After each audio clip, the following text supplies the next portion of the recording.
Hello everyone and welcome to our channel. On this channel we are talking about plants, house and DIY projects.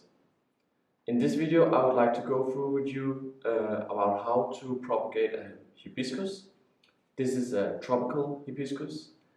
Interesting to know about this hibiscus personally for me is that this is a plant that has been in my family for generations. So actually I got it from my mom as a propagation, meaning a little cutting from the plant that was then planted into soil and then grew up to be this plant. Before that, my mom got the same plant from her mom, so my grandma, and my grandma got it from her family back in the time. Her father was a gardener and had a gardening center where they took care of plants. So interesting is that you can actually cut parts of the plants away and then put it in water and then it will set roots. When the plant has set roots, it will be able to be planted into the soil and then you will have a new plant. So the plant will have the same DNA, meaning that it's identical to the plant that you're cutting it from. And it also means that it will give the same kind of flowers as the mother plant.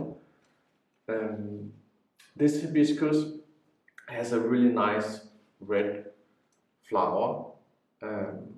We put it in plant light in winter. We live in Austria, so this plant is not suitable for going outside in winter. It will die since it's a tropical hibiscus. In this video I will start with cutting off some of the branches here and show you a little bit about how you're cutting your hibiscus for propagation. Now what you want to do is that you want to try to find some of the branches that are having a fairly good size that it can become a new plant. What to keep in mind is that this will be sort of like the stem of the plant when you plant it in the soil, and from there it will basically grow into the new plant. So if you cut away, let's say on this branch here, only this part here, it will become obviously a very small plant when it starts, and if you cut it further down, it will already be bigger when it has set its roots. Obviously I don't want to cut the branches away where it's now flowering because I like the flowers. So what I'm looking for is also to take care of this mother plant on keeping it in shape. As you can see in here, it has a fairly big stem, and we have been shaping it to become more like a tree or like a bush shape. So it comes off of one stem and then it branches out in the crown. Yeah. So I want to make sure that I keep it in a right good shape. So some of the branches, like this one up here, is actually getting too long. So I think I will trim that away. Hibiscus grows fairly fast, I would say, so I'm not afraid of cutting too far down. It will grow back. And since, as I mentioned, we have it in winter inside in plant light, this special light with the wavelength of the light that the plants like and what they need. Normal house light don't provide that. It grows also really nice in winter because we have it in that light. In summer we do take it outside and it's standing out here on the terrace, and it gets a fair amount of sunlight here in Austria, so it's really exposed to the sun and grows really well. Okay, so let me cut this branch here. So let me take a couple more branches. So let's take this one, I think.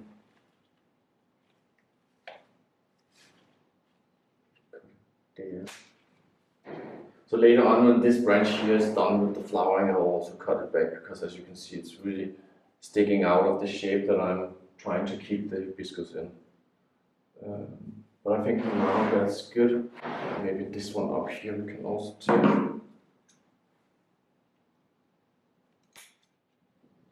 Okay, so now we have our 3 branches that we cut off, and I will show you how you can prepare them for putting them into the water. As you can see here on the branch, the lower part you might want to have in water, and therefore you should take the leaves off. We don't need this scissor here, we can just take it off with the nails like this.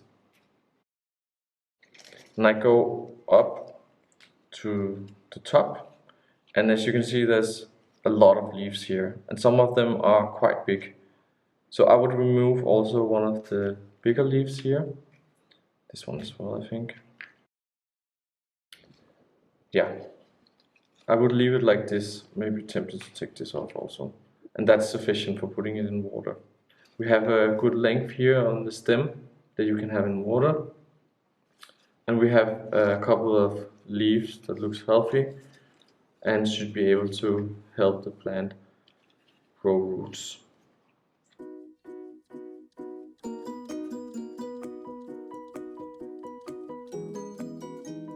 Okay, so I have some glass bottles here with water that I have prepared, and it's quite simple. You basically just put them into the water.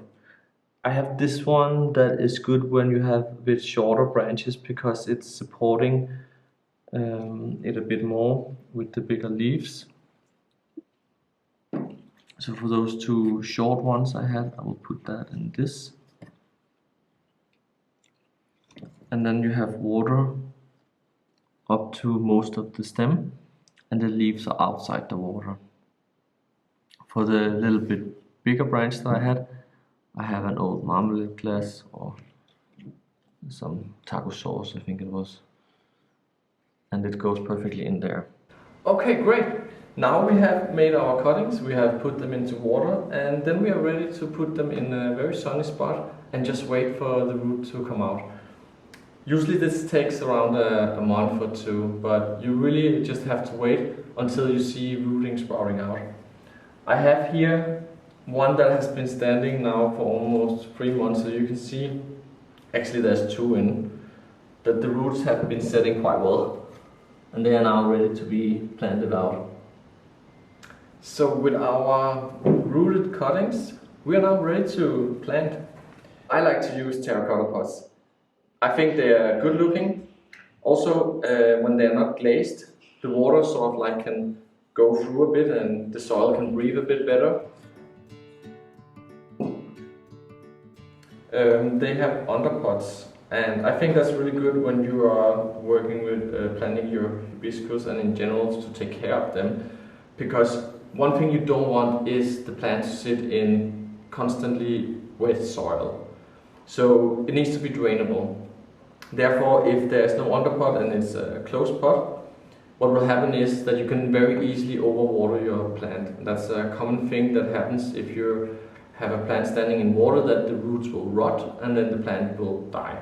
So to avoid that problem, what I do is that I have a routine. I'm watering all my plants once a week. You can just put the finger in the soil and see, is the soil dry? Then you can water it. If it's moist and it's an hibiscus plant, you should not water it.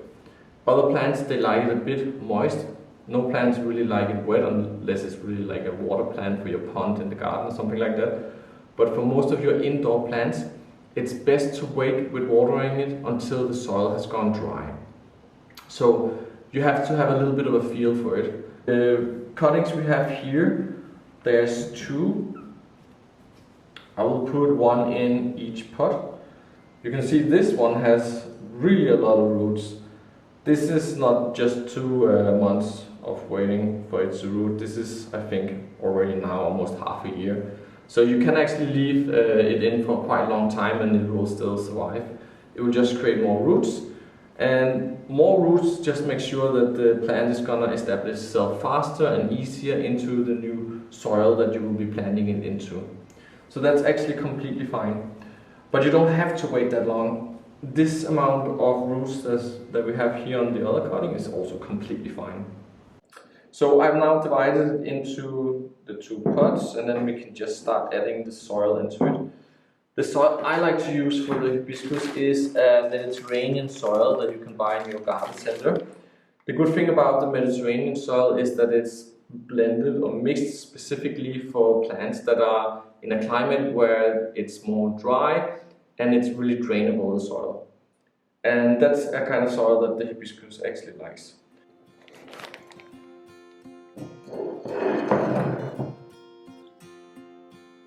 So what I usually do is that I just put the soil on top of this cutting here, and then I want to have it centered. I just move it carefully without breaking any of the roots into the center and pull the plant a little bit up. That way we make sure that it's actually really well situated within the pot with the roots and everything. And then we just fill the rest in.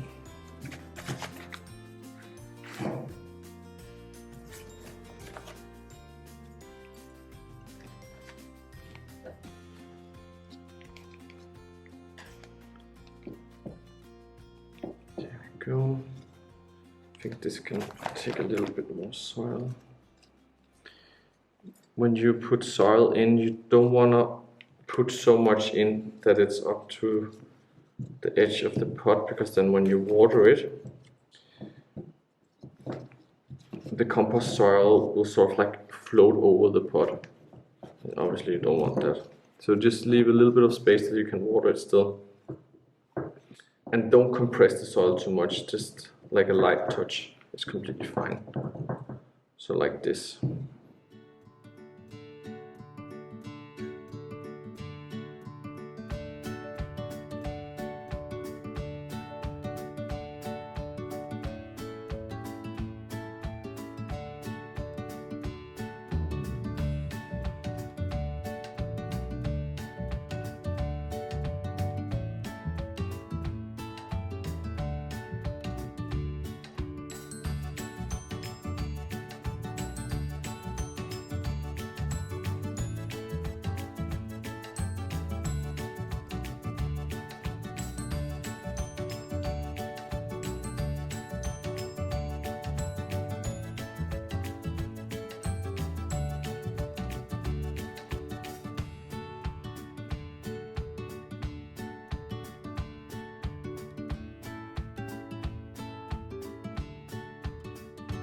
So I just wanted to show you all the plants that I've been creating from just propagating from this plant. So basically everything you see here on the table are from the one same plant.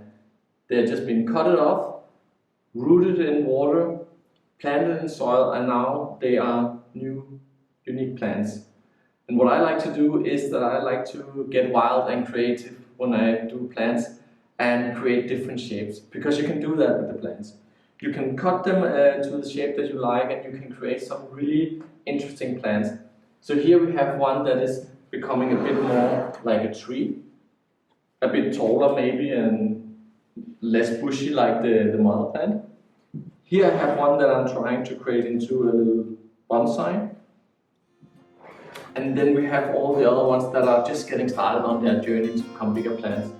And then of course over here in the corner we have a taller one that is gonna, I don't know, be something interesting. I still haven't figured out what I want to do with that one yet. But that basically ends up the video of today, and I hope you liked it. If you liked it, please subscribe if you would like to see more of these kind of videos, and give us a like up if this was an interesting video for you. Thank you for this time, and thank you for watching. It's been a pleasure. Take care.